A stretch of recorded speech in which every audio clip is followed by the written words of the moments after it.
Teknik pisah giring usir OPM dari markas. Satgas Infanteri 133 Yuda Sakti anak buah Letkol Petir dapati dokumen penting.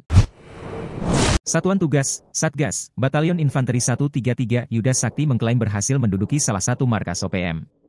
Hingga kini, Satgas yang dijuluki pasukan petir itu masih menguasai tempat sakral OPM. Mengutip Kompas.co, markas yang baru saja diduduki Satgas Batalion Infanteri 133 Yuda Sakti ini berada di hutan distrik Aifat Selatan, Kabupaten Maibrat, Papua Barat Daya. Komandan Satgas Yonif 133 YS, Letkol Infanteri Andika Ganes Sakti, menyebut OPM telah meninggalkan markas mereka.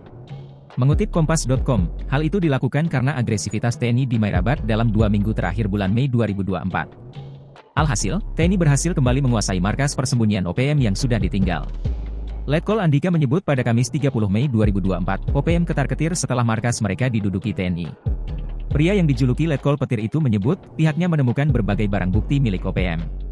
Yakni, 4 butir munisi kaliber pukul 5.56, beberapa butir selongsong, 1 helai bendera OPM, berbagai macam aksesoris bintang kejora, 1 buah tas, 3 buah charger HP dan dokumen daftar nomor telepon.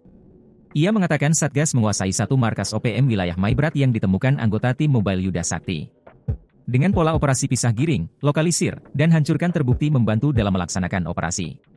Sementara itu, Serda Pardosi sebagai dan tim patroli menyampaikan bahwa pada saat operasi penggerebekan, harus menempuh jarak belasan kilometer membelah hutan dan menyusuri sungai hingga akhirnya sampai di lokasi yang telah ditentukan sebelumnya.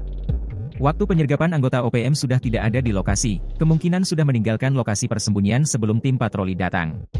Dia mengatakan penugasan Satgas Yonif 133 YS tinggal 2 bulan lagi dan akan terus memberikan yang terbaik bagi bangsa dan negara melalui operasi-operasi tempur dan teritorial yang dilaksanakan.